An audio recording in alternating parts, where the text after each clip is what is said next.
So hello everyone, आज की video में हम कवर करने वाले हैं ऑफर या फिर प्रपोजल, जो कि इंडियन कॉन्ट्रैक्ट एक्ट का बहुत ही इंपॉर्टेंट टॉपिक है।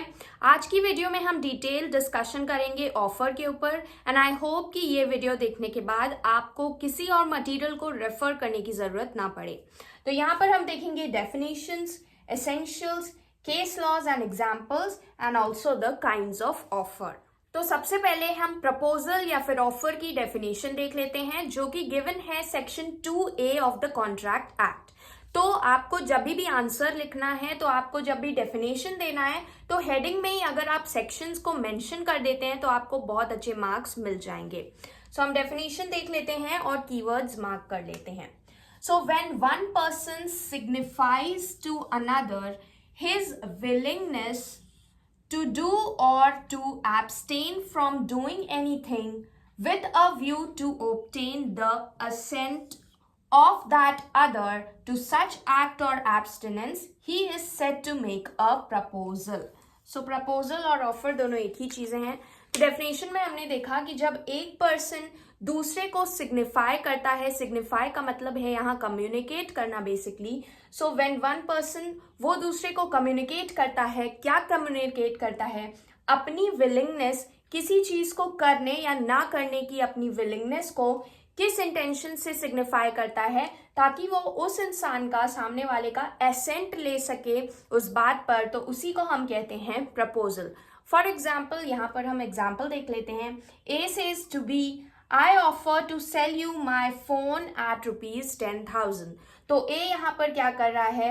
अपनी विलिंगनेस को बी को सिग्निफाई कर रहा है। किस चीज की विलिंगनेस? क्या करने की विलिंगनेस? टू डू और to abstain from doing anything. यानी वो अपनी विलिंगनेस की वो अपने फोन को सेल करना चाहता है बी को। ये बी को सिग्निफाई करता है, और किस इंटेंशन से सिग्निफाई करता है कि बी उस पे एसेंट दे दे और उसका मोबाइल फोन खरीदने को तैयार हो जाए। So this is basically an example of an offer. तो डेफिनेशन के साथ अगर आप एग्जाम्पल भी मेंशन करते हैं तो आपको बहुत अच्छे मार्क्स मिल जाएंगे। तो अभी हमने डेफिनेशन में देखा कि हमारा विलिंगनेस जो वर्ड है वो आ रहा था, और डेफिनेशन से ही हमने एसेंशियल्स को डिराइव किया। तो पहला एसेंशियल है offer is an expression of willingness. So offer क्या है? आपकी विलिंगनेस का एक तरह से एक्सप्रेशन है। जो भी पार्टी ऑफर कर रही है वो विलिंग होनी चाहिए वो ऑफर करने के लिए।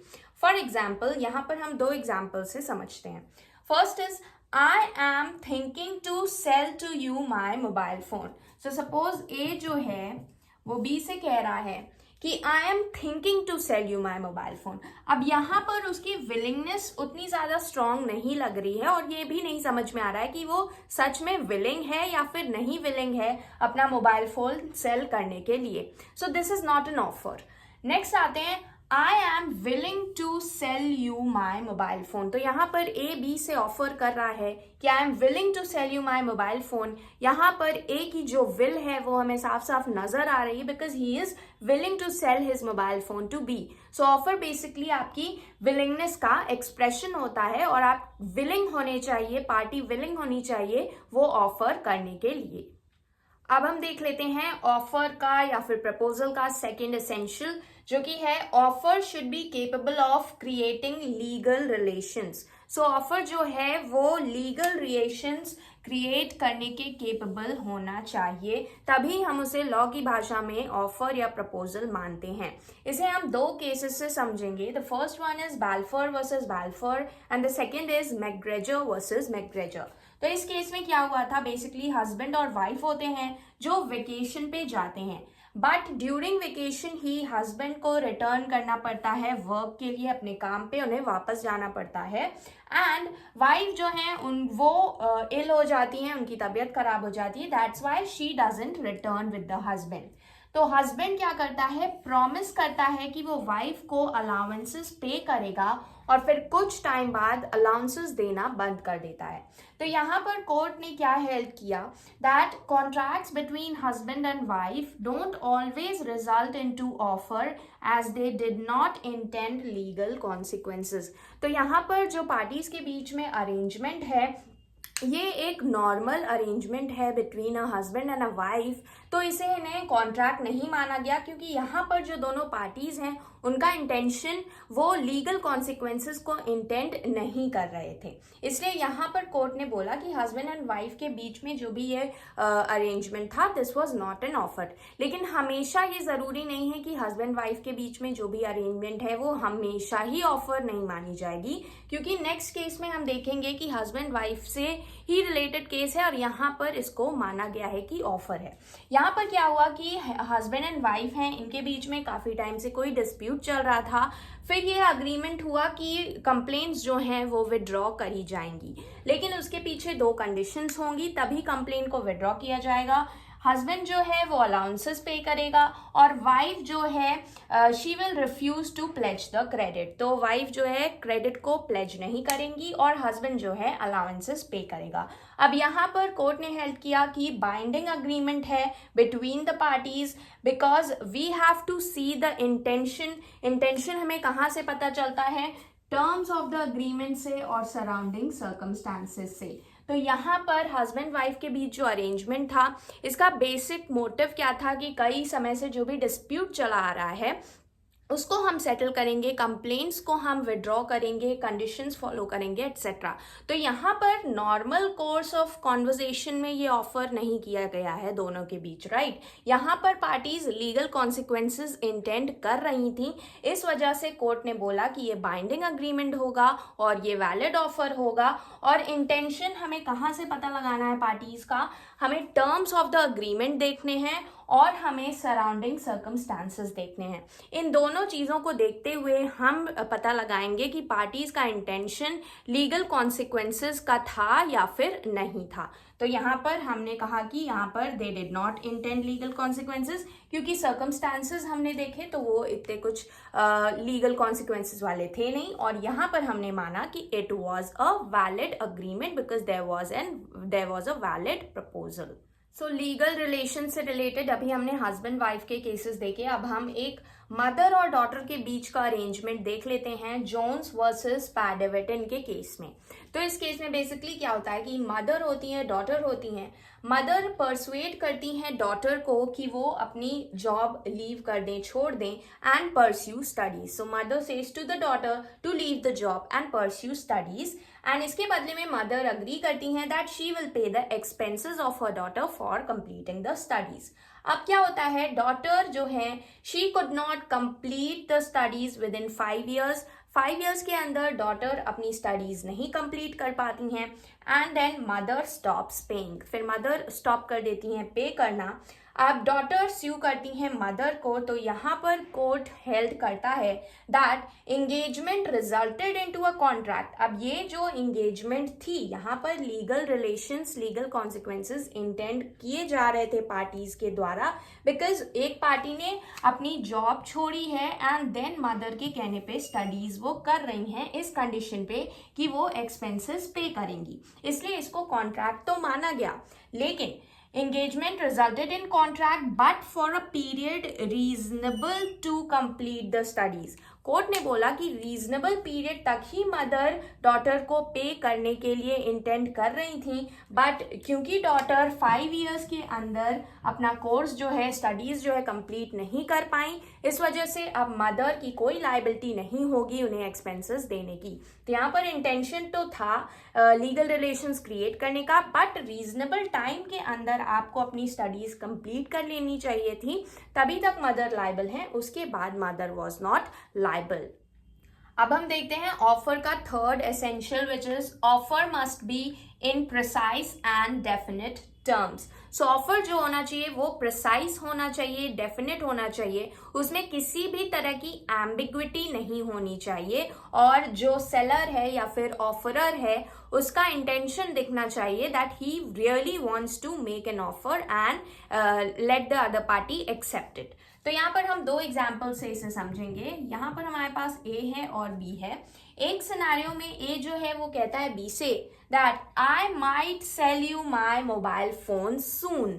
अब यहाँ पर जो ऑफर के टर्म्स हैं ये कहीं से भी प्रिसाइज नहीं है, डेफिनेट नहीं है, समझ में नहीं आ रहा है कि ए सेल करना भी चाहता है या नहीं करना चाहता है। और कब करना चाहता है, because he is saying that I might sell you my mobile phone soon. तो यहाँ पर कुछ भी प्रिसाइज और डेफिनेट नहीं है, इसलिए ये वैलिड प्रपोजल या ऑफर नहीं माना जाएगा।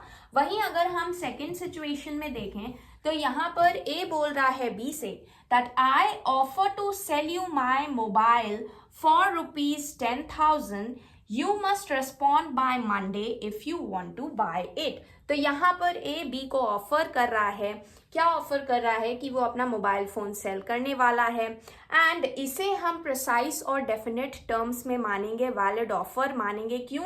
बिकॉज यहाँ पर हमें पता है कि what he wants to sell, he wants to sell the mobile phone, क्या अमाउंट होगा, तो उसका अमाउंट होगा फॉर ₹10,000। यहाँ पर ए हर चीज डेफिनेट और प्रिसाइज टर्म्स में बी को बता रहा है, एंड इवन वो ये भी बता रहा है कि what is the deadline to respond, that is Monday if you want to buy it. तो मंडे तक आप मुझे रिस्पॉन्ड कर देना, तभी मैं मानूंगा that you want to buy it, right. तो यहाँ पर ये सारी चीजें जब ए ने बी को कन्वे कर दी तो इससे बी को एक इन्फॉर्म्ड डिसीजन लेने में काफी आसानी होगी, बिकॉज यहाँ पे हर चीज प्रिसाइज है, क्लियर है, डेफिनेट टर्म्स में है, किसी भी तरह की एम्बिग्विटी नहीं है, कंफ्यूजन नहीं है। बट यहाँ पर हमने देखा कि काफी ज्यादा कंफ्यूजिंग स्टेटमेंट थी। So this is not an offer, not a valid proposal, and this is a valid proposal.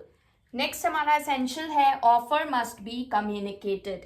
तो हमने जब डेफिनेशन देखी थी सेक्शन 2A के अंदर, तो हमने देखा था that when one person signifies to another, वहां पर वर्ड यूज हुआ था सिग्निफाइज। सिग्निफाइज का मतलब क्या होता है? कम्युनिकेट करना। जब एक पर्सन दूसरे से क्या कम्युनिकेट करेगा, अपनी विलिंगनेस को, तब हम मानेंगे कि वो ऑफर है, राइट। सो बिना कम्युनिकेशन के ऑफर पॉसिबल नहीं है। इसको हम देखते हैं एक केस के अकॉर्डिंग, जो कि है लालमन शुक्ला वर्सेस गौरी दत्त का केस, जो कि काफी पॉपुलर केस है। तो इसमें बेसिकली क्या हुआ था दैट एक लालमन शुक्ला होते हैं या डिफेंडेंट बोल लीजिए, इनका जो नेफ्यू है वो खो जाता है, और नेफ्यू को ढूंढने के लिए इन्होंने अपने सर्वेंट को भेज दिया, राइट। तो सर्वेंट चला जाता है नेफ्यू को ढूंढने। इन द मीनवाइल जब सर्वेंट चला जाता है, उसके बाद ये एडवर्टीजमेंट निकाल देते हैं और उसमें प्राइस अनाउंस कर देते हैं कि जो भी मेरे नेफ्यू को ढूंढ के लाएगा उससे मैं इतना इतना प्राइस दूंगा। मीनवाइल सर्वेंट जो है नेफ्यू को लेके आ जाता है, और बाद में उसे पता चलता है इस तरह के एडवर्टीजमेंट और प्राइज मनी के बारे में। तो जो सर्वेंट होता है वो इनसे क्लेम करने लगता है प्राइज मनी, बिकॉज वो इनके नेफ्यू को ढूंढ के लाया था, उसका यही कंटेंशन होता है। बट यहाँ पर देखिए लालमन शुक्ला ने कोई भी कम्युनिकेशन अपने सर्वेंट से नहीं की थी इस ऑफर के बारे में, इस प्राइज मनी के बारे में, जो कि यहाँ पे ऑफर है।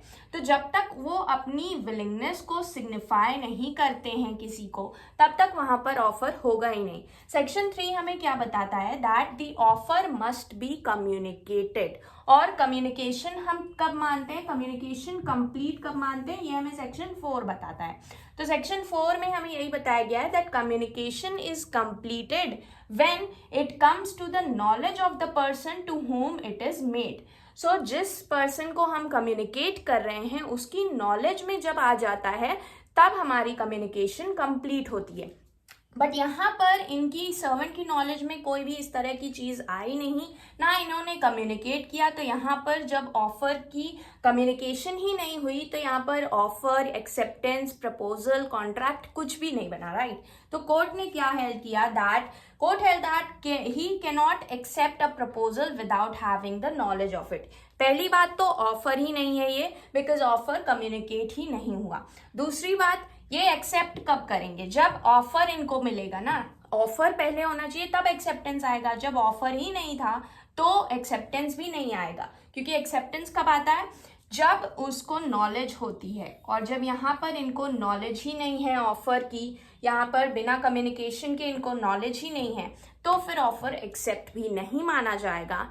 Hence it was not a valid offer, और इसे हम ऑफर मस्ट बी कम्युनिकेटेड वाली चीज में लिख के हम अपना पूरा ये वाला एसेंशियल समझा सकते हैं। तो आपको सेक्शन 3 और सेक्शन 4 को जरूर मेंशन करना है। सेक्शन 3 के बारे में आप लिख देंगे थोड़ा सा, और सेक्शन 4 के बारे में, और ये पूरा एसेंशियल आप अच्छे से एक्सप्लेन कर सकते हैं। And also write this term signifies in bracket, okay, because this means to communicate. Next essential है offer is different from invitation to offer. So invitation to offer एक डिफरेंट चीज है, ऑफर एक डिफरेंट चीज है। दोनों के बीच का कॉन्सेप्ट हमें बहुत ज्यादा क्लियर होना चाहिए, क्योंकि इससे फिर कई सारे एमसीक्यूज भी आते हैं आपके, जिसमें आपको मिस्टेक हो सकती है। सो इनविटेशन टू ऑफर यानी आप किसी को इनवाइट कर रहे हो कि वो आके ऑफर करे, एंड फिर आप उस ऑफर को एक्सेप्ट भी कर सकते हो, रिजेक्ट भी कर सकते हो। सो इनविटेशन टू ऑफर ऑफर के पहले का स्टेज है, इनविटेशन टू ऑफर के बाद ही ऑफर का स्टेज आता है। इसे हम समझते हैं केस के माध्यम से, विच इज हार्वे वर्सेस फैसी का केस। सो इसमें एक प्लेंटिफ होते हैं, डिफेंडेंट होते हैं। सो प्लेंटिफ जो है डिफेंडेंट को बोलते हैं that will you sell Bumper Hall Pen telegraph the lowest price. तो ये बेसिकली उससे पूछते हैं कि क्या आप मुझे बम्पर हॉल पेन जो है वो सेल करोगे, आप मुझे लोएस्ट प्राइस बता दो। सो अब इन्होंने डिफेंडेंट ने इनको लोएस्ट प्राइस बता दिया। पी जो है वो अग्री कर गए कि ठीक है, इस लोएस्ट प्राइस में मैं बाय करने को तैयार हूं, और फिर डी ने रिफ्यूज कर दिया कि मैं अभी इसको सेल नहीं कर रहा हूं। तो बी ने, प्लेंटिफ ने डिफेंडेंट को स्यू किया that he was under N offer, and इन्होंने ऑफर का ब्रीच कर दिया है। सो बेसिकली यहाँ पर कोर्ट ने बोला that mere quotation of lowest price is not an offer but an invitation to offer. So सिर्फ लोएस्ट प्राइस आपको कोई बता रहा है, इसका ये मतलब नहीं है कि वो आपको ऑफर कर रहा है, वो सिर्फ आपको इनवाइट कर रहा है ऑफर करने के लिए। उसके बाद वो एक्सेप्ट भी कर सकता है, रिजेक्ट भी कर सकता है, because this is only an invitation to offer, and आप उसको कंपेल नहीं कर सकते हो कि वो आपको सेल ही कर दे, राइट। तो जैसा कि हमने देखा, इन्विटेशन टू ऑफर का मतलब क्या होता है, when a party without expressing his final willingness proposes certain terms on which he is willing to negotiate, उसे हम कहते हैं invitation to offer। जब हमने इसकी डेफिनेशन देखी थी ऑफर की, प्रपोजल की, तो उसमें हमने देखा था दैट ऑफरर जो है वो बेसिकली सिग्निफाई करता है अपनी विलिंगनेस को, तब वो ऑफर बनता है। बट यहाँ पर क्या हो रहा है कि पार्टी जो है अपनी फाइनल विलिंगनेस को नहीं सिग्निफाई कर रही है, बल्कि वो बस कुछ सर्टेन टर्म्स बता रही है जिसपे वो नेगोशिएट करना चाहती है, फिर देखना चाहती है कि उसे ऑफर में एंटर करना है या नहीं। ओके, तो उसे हम ऑफर नहीं कहते हैं, जहां पर फाइनल विलिंगनेस नहीं होती है, बस कुछ टर्म्स को पार्टी प्रपोज करती है ताकि वो उन पे नेगोशिएशन कर सके। इन्हीं लाइंस पे कुछ और एग्जांपल्स हैं, जैसे कि goods in self service shop. So कहीं भी आप मॉल में जाएंगे, वहां पर कई सारे गुड्स रखे होते हैं, राइट, उनमें प्राइस टैग्स लगे होते हैं। तो वो बेसिकली क्या होते हैं, वो इन्विटेशन टू ऑफर होते हैं। अब आप वहां पर जाते हो और आप रेडी हो वो प्राइस पे करने के लिए, बट मान लो कि वो पर्सन जो है, जो सेलर है आपका, वो रिफ्यूज कर देता है बिकॉज उसके पास वो अवेलेबल नहीं है।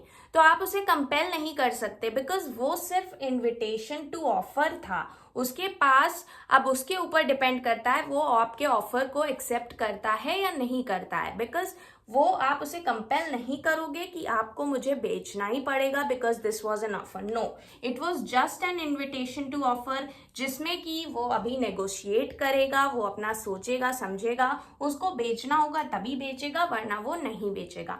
इसी तरह टेंडर नोटिस होती है आपकी, मेन्यू इन द रेस्टोरेंट होता है। रेस्टोरेंट में हम कोई भी चीज खाने जाते हैं तो जरूरी नहीं है कि जब आपने कोई चीज ऑर्डर कर दी वो आपको मिलनी ही मिलनी है, because it is a binding offer. No, it is an invitation to offer. आप ऑफर करोगे कि मुझे ये चीज चाहिए, अब वो एक्सेप्ट भी कर सकते हैं या फिर नहीं भी कर सकते हैं। So all these are invitations to offer and not offer itself.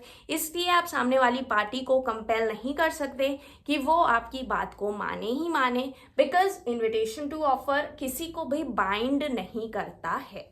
अब हम काइंड्स ऑफ ऑफर को देख लेंगे इन एसेंशियल्स के माध्यम से। सो बेसिकली ये एसेंशियल्स ही हम पढ़ रहे हैं, बट इन्हीं में हम काइंड्स ऑफ ऑफर भी देखते चलेंगे। सो नेक्स्ट एसेंशियल है ऑफर में भी जनरल और स्पेसिफिक। सो ऑफर कैसा हो सकता है, जनरल भी हो सकता है, स्पेसिफिक भी हो सकता है। जनरल ऑफर कौन सा होता है, जो कि स्पेसिफिक पर्सन से नहीं किया जाता है बल्कि पब्लिक या फिर वर्ल्ड एट लार्ज से किया जाता है, वो जनरल ऑफर होता है। और स्पेसिफिक ऑफर होता है जब हमें पता होता है कि कौन सी पार्टी कौन से स्पेसिफिक पर्सन के साथ हम कॉन्ट्रैक्ट में एंटर करने जा रहे हैं, या फिर कौन से स्पेसिफिक पर्सन को हम कोई भी चीज ऑफर कर रहे हैं या किससे हम प्रपोजल कर रहे हैं। सो यहाँ पर पहले ये व्यू था वीक्स वर्सेस टाइबाल्ड के केस में, पहले ये व्यू था कि offer can only be made to definite persons. So इस केस के पहले जो भी सिचुएशंस थी, मतलब इस केस के बाद भी और इस केस के पहले भी जो सिचुएशंस थी वो यही थी कि ऑफर जो होगा वो जनरल नहीं हो सकता, वर्ल्ड एट लार्ज से नहीं हो सकता, बल्कि it can only be made to definite persons. यानी ऑफर की सिर्फ एक ही काइंड थी इस केस में, जो कि थी स्पेसिफिक ऑफर। लेकिन इसको ओवर रूल किया गया Carlill versus carbolic smoke ball company के केस में। ये केस काफी फेमस है, आप लोग इसके फैक्ट्स तो जानते ही होंगे। तो बेसिकली इसमें क्या बोला गया कि offer can be made to the world at large. Offer जो है वर्ल्ड एट लार्ज के साथ बनाया जा सकता है, उनको दिया जा सकता है, लेकिन जो कॉन्ट्रैक्ट होगा, contract is made only with persons who fulfil the conditions of offer. So offer तो आप वर्ल्ड एट लार्ज को कर ही सकते हो, लेकिन कॉन्ट्रैक्ट हम किसके साथ एंटर करते हैं? कॉन्ट्रैक्ट उसी के साथ हम एंटर करते हैं जो पर्सन उस कॉन्ट्रैक्ट की कंडीशंस को फुलफिल करता है।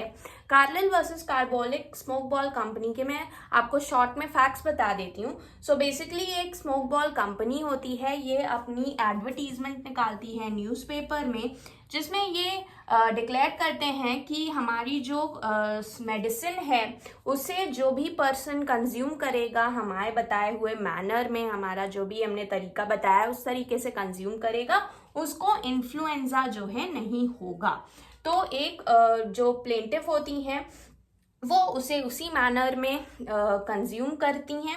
और कंपनी ने ये भी बोला था कि अगर इसके बाद भी, इस मैनर के बाद भी अगर आप इसे कंज्यूम करते हो तब भी आपको इन्फ्लुएंजा वायरस होता है, तो फिर हमने एक अकाउंट में जो है प्राइज मनी डिपॉजिट कर रखा है और आपको ये प्राइज मनी दिया जाएगा अगर आपको इन्फ्लुएंजा होता है हमारी मेडिसिन को कंज्यूम करने के बाद भी। तो इन्होंने इसको कंज्यूम किया कार्लिल ने, और फिर इनके बताए हुए तरीके से ही कंज्यूम किया, बट फिर भी इनको जो है वो डिजीज हो जाती है।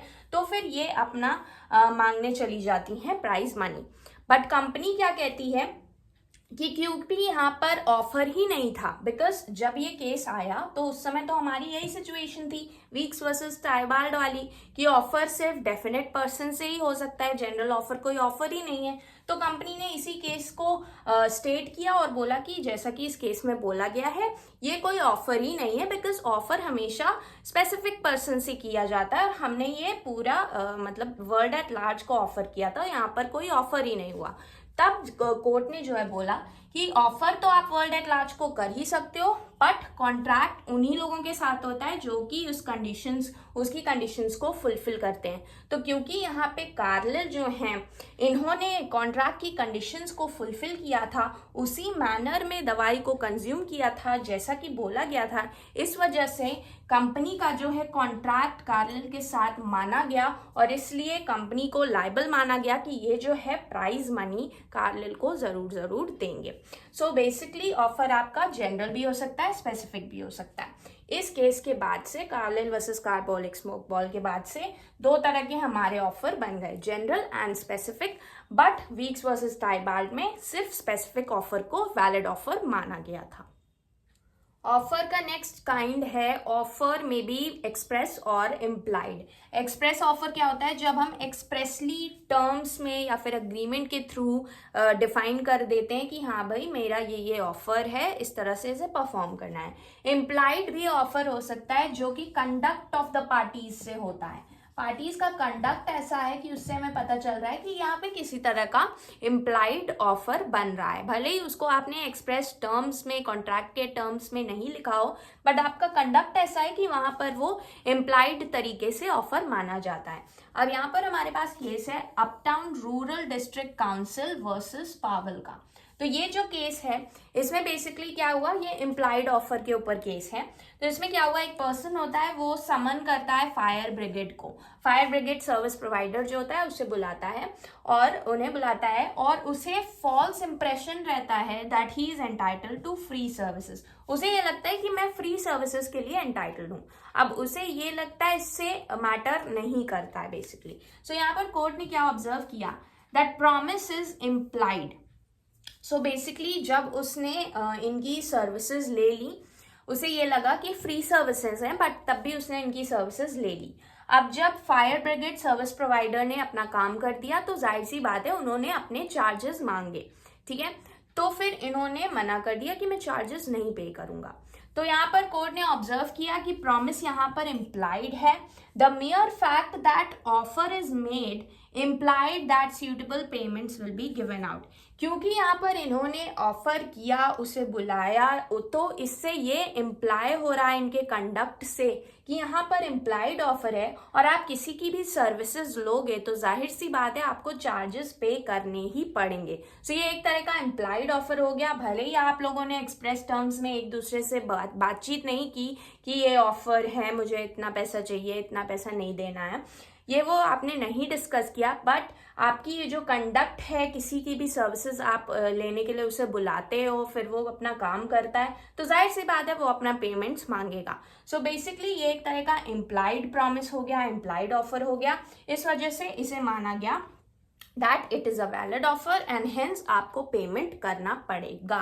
तो इसी तरह क्या होता है जब हम किसी भी दुकान पे जाते हैं, फॉर एग्जाम्पल हम कहीं पे चाय पीने गए और वहां पर हम जाके एक्सप्रेसली सेलर से ये नहीं बोलते हैं कि फॉर एग्जाम्पल आप रोज ही वहां पे जाते हो किसी दुकान पे, तो आप रोज रोज जाके उससे नहीं बोलोगे कि हाँ एक चाय आप दे दो, इतने रुपए मैं आपको दूंगा, राइट। आप जब हैबिचुअली वहां जाने लगते हो तो आप बोल देते हो कि बस आप इशारा करते हो, वो आपकी चाय रख देता है, आप चाय पीते हो एंड देन उसको आप पेमेंट कर देते हो। ऐसा तो नहीं होता कि हर बार आप जाके उसको एक्सप्रेसली टर्म्स में एक्सप्रेसली बताओगे कि हाँ आज हम इतनी चाय लेंगे, आपको इतना पैसा देंगे। Everything is not discussed in daily life, right. तो कई सारी जगह ऐसा होता है कि कंडक्ट से ही पार्टीज के पता चल जाता है कि वो एक इम्प्लाइड ऑफर में एंटर कर गई हैं, जहां पर उन्होंने वर्ड से नहीं बल्कि अपने कंडक्ट से एक ऑफर या फिर एक कॉन्ट्रैक्ट में एंटर किया है। हेंस वो बाउंड हो जाती हैं अपनी अपनी जो भी उनकी ऑब्लिगेशंस हैं उन्हें परफॉर्म करने के लिए। अभी हमने एसेंशियल्स देख लिए ऑफर के, अब हम ऑफर से रिलेटेड दो और छोटे छोटे काइंड्स देख लेते हैं। अगर आपका जनरल आंसर आता है तो आप छोटा छोटा पैराग्राफ इस पे भी लिख सकते हैं। सो पहला हमारा काइंड है काउंटर ऑफर और क्रॉस ऑफर। अभी हमने दो तीन तरह के काइंड्स देख लिए, जनरल एंड स्पेसिफिक हमने देखा, इन्विटेशन टू ऑफर हमने देखा एंड हमने देखा implied and express offer, right. अब देखते हैं काउंटर और क्रॉस ऑफर। सो एसेंशियल्स आपको वहीं तक लिखने हैं 7 पॉइंटर तक जो अभी मैंने डिस्कस किया। अब यहाँ पर हम काइंड्स बस देख रहे हैं जो दो बचे हैं। So first is counter offer. Counter offer यानी आपको टर्म से ही पता चल रहा है कि आप ऑफर कर रहे हो बट उस पर किसी तरह का काउंटर आ रहा है, राइट। तो यहाँ पर हाइड वर्सेस रेंज का केस है। यहाँ पर क्या होता है, एक प्लेंटिफ और डिफेंडेंट होते हैं। तो यहाँ पर डिफेंडेंट जो है ऑफर करता है 1000 रुपीज में अपना फार्म सेल करने को, जिसपे कि प्लेंटिफ कहता है कि नहीं मैं 950 में ही लूंगा, उससे ज्यादा में मैं नहीं लूंगा, ठीक है। फिर उसके कुछ टाइम बाद ये मान जाते हैं प्लेंटिफ 1000 में अगेन इसको लेने को, तो एच जो है रिफ्यूज कर देता है कि अब वो 1000 में नहीं देगा। तो इसी मैटर पे ये इसको स्यू कर देते हैं। अब कोर्ट इस पे क्या कहती है, that this is not a valid contract because the counter offer extinguishes the original offer. तो यहाँ पर जैसे ही आपने काउंटर किया, जब उसने बोला 1000 आपने बोला 950, तो जैसे ही आपने 950 बोला 1000 वाला ऑफर एक्सटिंग्विश हो गया। अब आप पहली इस पार्टी को कंपेल नहीं कर सकते कि वो फिर से पुराने वाले ऑफर पे आपको दे दे, राइट। तो यहाँ पर वैलिड कॉन्ट्रैक्ट नहीं माना जाएगा। सो बेसिकली काउंटर ऑफर क्या होता है, अदर पार्टी एक्सेप्ट करती है बट वेरिएशन के साथ करती है। यहाँ पर इसने एक्सेप्ट तो किया, 1000 बोला, इसने 950 में एक्सेप्ट तो किया, लेकिन ये वेरिएशन के साथ था इसका एक्सेप्टेंस, इन दोनों रेट्स में वेरिएशन था। एंड इस तरह का जो वेरिएशन वाला एक्सेप्टेंस होता है, किसी भी एक्सेप्टेंस में अगर वेरिएशन है किसी तरह का, तो वो वैलिड एक्सेप्टेंस नहीं माना जाता है। तो no acceptance is a valid acceptance when it is made with a variation in the eyes of law. तो लॉ के आईज में अगर आपको एक्सेप्ट करना है तो उन्हीं टर्म्स एंड कंडीशंस में जब आप एक्सेप्ट करते हैं तभी वो वैलिड ऑफर बनेगा, तभी वैलिड एक्सेप्टेंस बनेगा। अगर आप उसमें किसी भी तरह का वेरिएशन करेंगे ओरिजिनल ऑफर में तो वो फिर वैलिड एक्सेप्टेंस नहीं बन पाएगा। तो इसी को हम कहते हैं काउंटर ऑफर। अब नेक्स्ट ऑफर होता है क्रॉस ऑफर। क्रॉस ऑफर में क्या होता है, यहाँ पर दो पार्टीज होती हैं, वो एक दूसरे से आइडेंटिकल ऑफर्स करती हैं in ignorance of each others offer. एक दूसरे को के ऑफर को जाने बिना वो एक दूसरे से आइडेंटिकल ऑफर्स एक ही टाइम पे करती हैं और ये भी एक्सेप्टेंस नहीं होता है। तो यहाँ पर भी वैलिड एक्सेप्टेंस नहीं माना जाता है। फॉर एग्जाम्पल ए जो है वो बी को और बी जो है ए को एक ही टाइम पे दोनों लोग एक ही तरह का ऑफर कर रहे हैं। ए बोल रहा है will you buy my car for ₹5 lakh B से, और बी उसी टाइम पे साइमल्टेनियसली ए से बोल रहा है will you sell your car for 5 lakh. तो ये दोनों आइडेंटिकल ऑफर्स हैं एक दूसरे से, लेकिन ये दोनों क्रॉस हो रहे हैं, एक दूसरे से क्रॉस हो रहे हैं और यहाँ पर इसको वैलिड एक्सेप्टेंस नहीं माना जाएगा बिकॉज दोनों ही पार्टीज ऑफर कर रही हैं आइडेंटिकली। तो यहाँ पर कोई भी पार्टी एक्सेप्टेंस नहीं कर रही है, राइट। तो ये जो क्रॉस ऑफर होते हैं ये डू नॉट कॉन्स्टिट्यूट एक्सेप्टेंस, तो ये भी वैलिड तरह के ऑफर या एक्सेप्टेंस में लीड नहीं करते हैं। सो आज की वीडियो में हमने ऑफर से रिलेटेड सारी चीज़ें देख ली, 360 डिग्री कवरेज किया एंड आई होप कि इस वीडियो को देखने के बाद आपको किसी और मटेरियल या फिर वीडियो को रेफर करने की ज़रूरत नहीं पड़ेगी because we have seen the examples, case laws, sections and everything in detail. So I hope कि आपको वीडियो पसंद आई होगी। Okay, bye bye.